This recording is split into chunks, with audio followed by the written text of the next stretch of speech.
Nestled at the intersection of the Ohio and Tennessee rivers lies the quiet city of Paducah, Kentucky. With a population of just over 25,000, Paducah is by no means a major world city, yet just 10 miles outside of its city limits lies a facility that has helped keep America at the forefront of the world's powers. Invisible from the city itself and approachable only by a simple two-lane road is a massive industrial complex. Covering more than 800 acres, the facility was originally constructed in 1952, along with similar facilities at Oak Ridge, Tennessee and Portsmouth, Ohio, to enrich uranium for use in the production of nuclear weapons. Since the closure of the Tennessee and Ohio plants, the Paducah plant currently is the only U.S.-owned operating gaseous diffusion uranium enrichment facility in the United States. Officially named the Paducah Gaseous Diffusion Plant, it continues to operate, producing enriched uranium used in fuel rods at more than 100 nuclear power plants across the nation, as well as for plants internationally. The plant employs approximately 1,200 workers and has contributed an estimated $5 billion to the local economy over the course of its existence.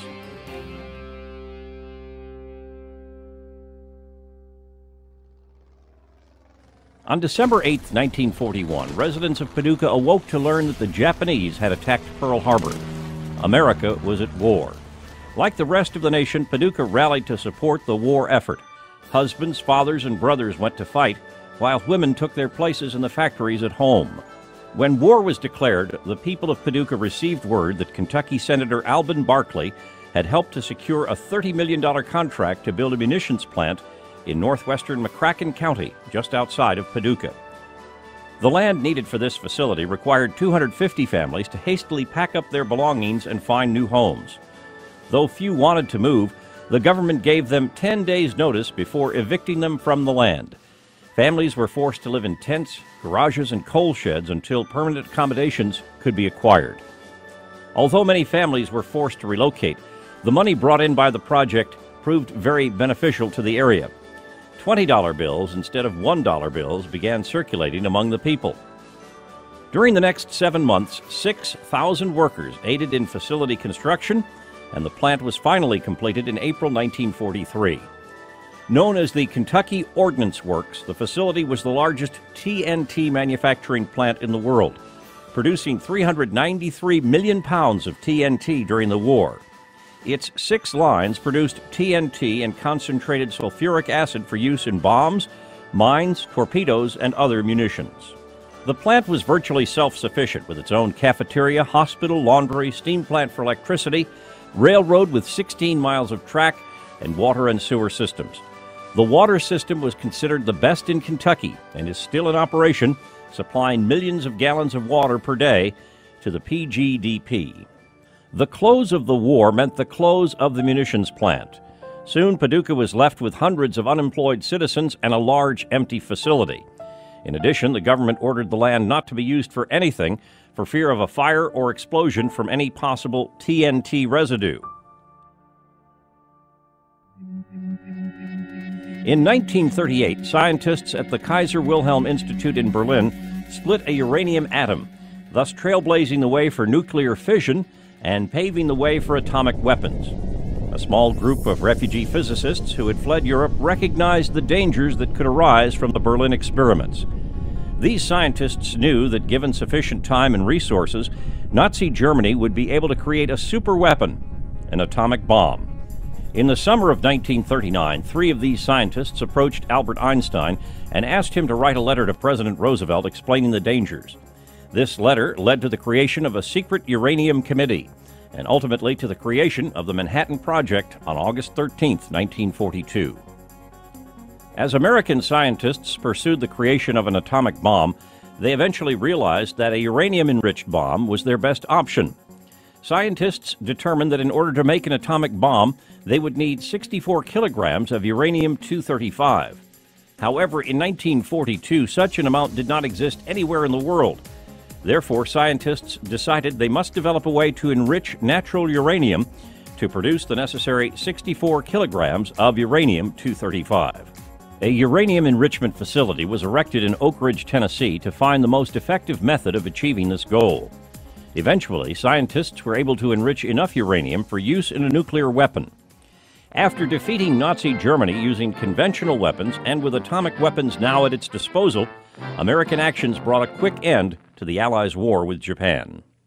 With the arrival of the atomic age came a new power struggle, mainly between two nations. The U.S. and the Soviet Union both possessed nuclear arsenals, and an arms race soon developed between the two of them. On January 12, 1950, U.S. Secretary of State Dean Acheson delivered his perimeter speech, outlining geographic areas around the world that the U.S. was prepared to represent to protect its foreign interests. 1 month later, the USSR signed a treaty of cooperation with China. The battle lines had been drawn. Thus began the Cold War between the U.S. and the USSR. In August 1950, the U.S. government identified a need to double the capacity for existing domestic fissionable materials produced at Oak Ridge, Tennessee. It was decided that an additional gaseous diffusion plant must be built to fuel enough atomic bombs to halt the USSR. Alvin Barkley, the senator who had supported the placement of Kentucky Ordnance Works in Paducah, had since become Vice President of the United States under President Harry Truman. A Paducah native, he did his best to promote the McCracken County site. Experts visited each site before making their decision. Impressed by the strategic location and geographic advantages of McCracken County, they recommended the former KOW site immediately after visiting it. News quickly spread throughout the country that Paducah had been chosen as the site for a $1.5 billion atomic plant, as well as an additional $184 million steam facility needed to supply power to the enrichment facility. Based on the success of the Oak Ridge plant, officials decided to use the gaseous diffusion process for uranium enrichment at the new Paducah plant. In this process, natural uranium, comprised of the two isotopes uranium-235 and uranium-238, is mixed with fluorine gas and is pumped under high pressure through a series of membranes or barriers that are located in large tanks called converters. The U-235 moves through the barriers more quickly because it is slightly lighter, leading to an increased concentration of U-235. After passing through 1,760 converters, the uranium can be enriched to 2 to 5% uranium-235, depending on the needs of the client. Already owning the 16,126-acre KOW site, the AEC purchased an additional 3,335 acres for the construction of the gaseous diffusion plant. In September 1950, the federal government also purchased over 150 transmission line easements for the construction of the massive electrical infrastructure necessary to power the plant. Construction at the site began in early January 1951 with the demolition of most KOW buildings and the repair of the abandoned KOW railroad line. Approximately 23,000 workers were hired to construct the facility, as well as an additional 6,000 to construct the steam plants. Construction on the gaseous diffusion facility lasted from 1951 through 1956 and was conducted in two phases. Construction of the first phase began on January 2, 1951.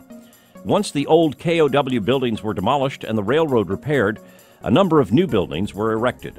The C-333 and C-331 process buildings covered more than 1 million square feet, enough to hold 21 football fields, and contained hundreds of diffusion converters. Both of these buildings were completed and operational in September 1952, and by November of that year, enriched uranium was being produced in Paducah. In addition, a state-of-the-art laboratory was constructed to conduct testing and continue research at the plant. Authorization to proceed with the second phase of plant construction was received on July 15, 1952. Two additional enrichment facilities, C-337 and C-335, were added. Construction on the facility was finally completed in 1956. When completed, all four buildings had a total footprint of approximately 74 acres. Many changes came to Paducah at the end of 1950. All over town, empty rooms began to fill. Locals noted that they encountered more strangers on the streets. The Christmas shopping season was one of the most profitable in memory. An increasing number of house trailers came rolling in, mostly with license plates from Tennessee, Oklahoma, and Texas. The flood of employment applications began in March 1951 as approximately 1,700 permanent plant employees would be needed to operate the facility. Displaced during the Depression era and following World War II, former Paducah residents living in such cities as Detroit, Chicago, Akron, St. Louis, and Peoria finally had the opportunity to return to their beloved hometown. Banks hired extra clerks to process the thousands of payroll checks as workers lined up for blocks. One of the most notable issues Paducah faced as a result of the rapid growth was the traffic. Roadways were plagued by traffic jams, overuse, and parking problems. The Paducah City Police Force quickly established a separate division to help alleviate some of the traffic issues. While traffic in town proved to be a major issue, roads nearer to the plant were even more heavily congested, with more than 10,000 cars and trucks going to and from the area daily. Parking meter receipts doubled in the first 3 years of plant construction. A system of one-way streets was implemented, and parking was expanded to meet Paducah's new needs. Between 1950 and 1953, the Public Works Department spent nearly $1 million improving Paducah roads. With a population of 33,000 in 1950, Paducah had nearly doubled in size within 3 years. Housing was a major issue for the burgeoning town. Surplus housing was sold quickly, and locals rented out spare rooms, attics, and even outbuildings. Trailer courts sprang up around the town's perimeter, and some people found themselves living in tents. The AEC built a 1,000-room temporary barracks at the plant site in 1951 to accommodate workers, and the government provided funding for hundreds of apartment buildings and at least 175 houses. There was this great rush of people in from all over the country, and it was not uncommon to see pickup trucks with license plates from Texas and Oklahoma come with a trailer behind them. Paducah suddenly found itself trying desperately to accommodate this influx without any assistance, primarily from the federal government. We were pretty much on our own. Spare bedrooms, the rate, I remember, went up dramatically. You could get a room for $4 a week. And by the time it was over, it had almost doubled. And they finally brought in some price control on housing. And suddenly, chicken coops became apartment buildings. I remember talking to a friend of mine who was working here, and he got a room, but he had to share it. It was a bed was all it was, and he was working night shift, and he didn't know who was getting the bed the rest of the time. Found out later it was a young lady, but they never saw each other.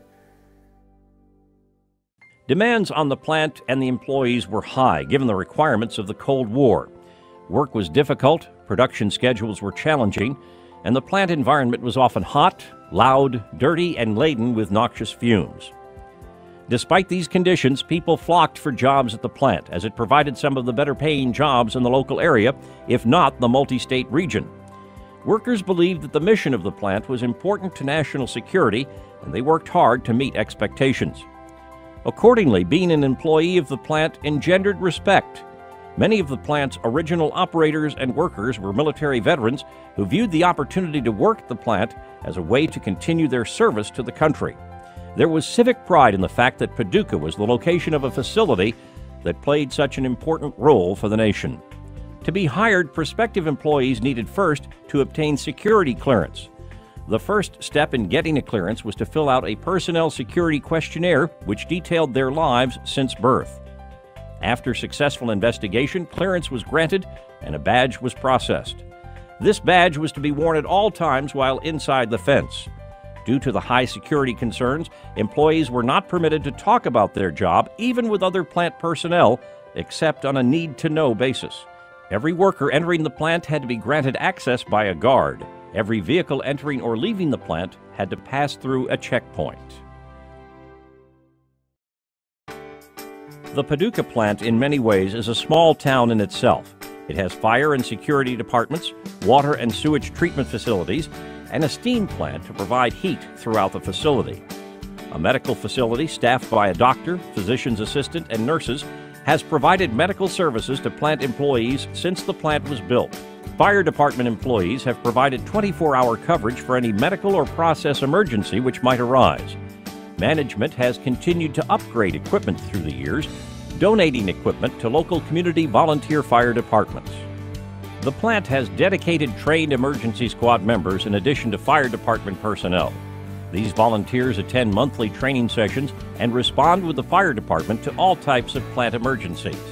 The emergency squad is an integral part of emergency response at the plant, and these personnel are intimately familiar with the process buildings in which they work.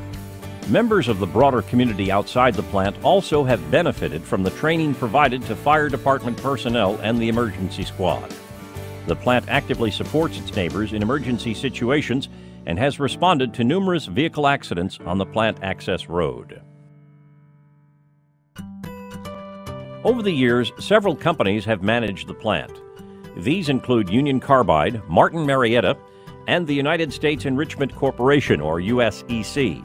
Since the plant's inception, management at the facility has coordinated recreational and seasonal activities for entertainment, stress relief, and team building. Leaders felt that strong families contributed to a strong plant and the well-being of employees. Therefore, the plant has sponsored a number of seasonal parties, as well as such sporting activities as bowling, softball, golf, and volleyball, among others. In fact, many employees and their families learned to swim on Saturday mornings when the plant reserved a local pool for their use. The plant even developed a local choral group that sang at various functions through the years. Employee safety is a continuing focus at the plant. To ensure their protection, safe use of hazardous chemicals is continuously emphasized through training, safety meetings, bulletins, and reviews of lessons learned. The plant is proud of its safety record, with only 3 fatalities in 60 years of operation, as well as the numerous awards it has earned.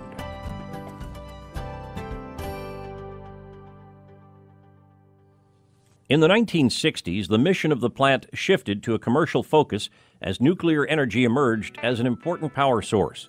Civilian energy demands were increasing, and nuclear energy helped meet this demand. The plant underwent a major upgrade beginning in the 1970s and finished in 1982 at a cost of $550 million. During this time, hundreds of employees were added to the payroll. Components in the production buildings were removed, cleaned in the C400 building, and upgraded in the C720 building. Once improvements were complete, components were reinstalled. Crews that worked in the process buildings removing and reinstalling equipment called themselves cell rats. Some were budding artists in addition to their normal jobs and left artwork which endures to this day. During the late 1990s, additional modifications were made in the major process buildings to make them more reliable in the event of an earthquake. Buildings and piping were retrofitted with structural steel bracing, and components were fitted with expansion joints to make them more flexible. During decades of plant operations, some chemicals used at the facility and other industrial sites throughout the country have been identified as presenting hazards to employees and the environment. Examples of such chemicals include polychlorinated biphenyls, PCBs, and trichloroethylene, TCE, both of which had to be phased out and are now regulated. Over the years, such chemicals have leaked into the soils and groundwater at the plant. In 1988, it was discovered that radioisotopes had leaked into the groundwater near the facility. Soon after, additional environmental impacts were found near the plant. The chemical degreaser TCE was detected in nearby drinking water wells, leading to the discovery of a very large TCE groundwater plume. As a result, the Department of Energy provided alternative water sources for the citizens living in the affected area and continues to do so. In addition to groundwater pollution, the area has also been contaminated by such hazardous chemicals as PCBs, along with heavy metals and radioactive materials. Subsequently, the Paducah plant was placed on the U.S. Environmental Protection Agency's National Priority List of Superfund sites. In the ensuing decades, the Department of Energy has spent more than $2 billion in cleanup at the facility, with site cleanup activities likely to continue past 2020. In light of the contamination, some local residents and former employees have raised concerns about the possible health effects of the plant. These concerns have been investigated by several federal agencies, as well as by local and national newspapers. While some concerns have been found to be unsubstantiated, others were not. In 1999, then U.S. Secretary of Energy Bill Richardson traveled to Paducah to issue a formal apology to plant workers who had been unknowingly exposed to dangerous radiation. The Department of Labor currently manages a special compensation program for workers who have developed illnesses that are potentially related to hazardous exposures at the plant. Despite the use of common industry practices at the time, these facts are reminders that the workers at Paducah who served their country during the Cold War should be considered patriots, continuing to work behind the scenes in a hazardous environment as part of the nation's defense. As in all wars, the cost of freedom is never cheap. While some individuals may have not served on the front lines of battle, their sacrifices are no less important and should not be forgotten. As of 2012, the short-term future of the PGDP remains uncertain.